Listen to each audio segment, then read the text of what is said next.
Alikaa siku nzima bila kula ili kumnunulia msichana aliyempenda zawadi. Mapenzi ya fukara. Na msimulizi wako Joseph. Juma alikuwa kijana maskini aliyefanya kazi kwenye gereji ndogo pembezoni mwa mji.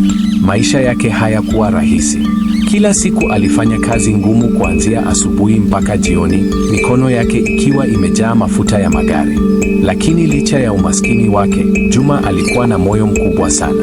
Siku moja alipokuwa akirudi nyumbani kutoka kazini, macho yake yalikutana na msichana mmoja aliyekuwa amesimama karibu na kituo cha daladala. Msichana huyo aliitwa Amina. Amina alikuwa mzuri sana, mwenye tabasamu la kuvutia na sauti ya upole. Walipoanza kuzungumza, Juma alihisi kitu cha ajabu moyoni mwake. Kwa mara ya kwanza baada ya muda mrefu, alihisi kupenda. Kadri siku zilivyopita, wawili hao walianza kuzoeana zaidi. Walipiga stori, walicheka na polepole mapenzi yakaanza kuchipua.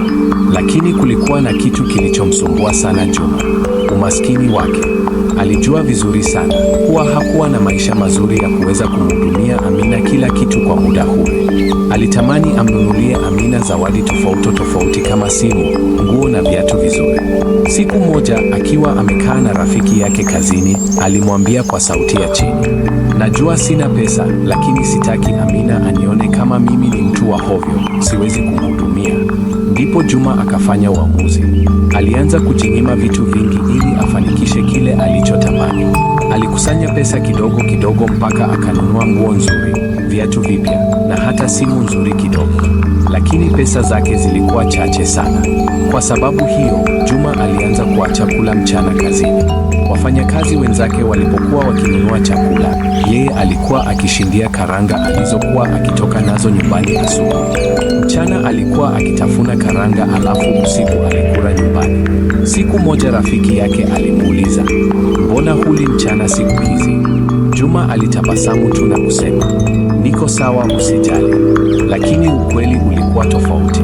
Alikuwa akijinyima ili tu aweze kuonekana vizuri mbele ya msichana aliyempenda.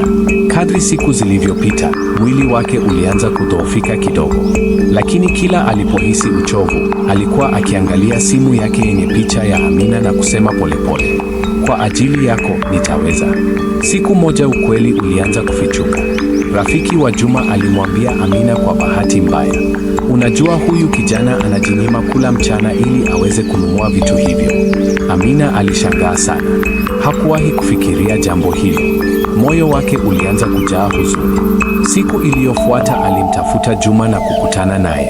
Alimwangalia kwa macho ya huruma na kumuuliza, "Juma, ni kweli kwamba unajinyima kula kwa ajili ya mimi?" Juma alikaa kimya kwa muda mfupi, kisha akasema kwa sauti ya taratibu, "Nilitaka tu unionee fahari." Maneno hayo yalimgusa sana Amina. Machozi yakaanza kumtoka. Akamkaribia Juma na kumkumbatia kwa nguvu. Kisha akasema, "Mimi sikupenda nguo zako wala simu yako. Nilipenda moyo wako." Kuanzia siku hiyo, Amina aliamua kusimama pamoja na Juma. Waliahidi kupambana na maisha pamoja bila kujali hali yao, kwa sababu waligundua ukweli mmoja muhimu sana: mapenzi ya kweli hayapimwi kwa pesa, bali kwa moyo. Hakikisha unabonyeza alama iliyoandikwa subscribe hapo chini ya video hii, ili kuwa wa kwanza kupata stori zetu kila siku ya Jumanne na Ijumaa hapa Kipua Media.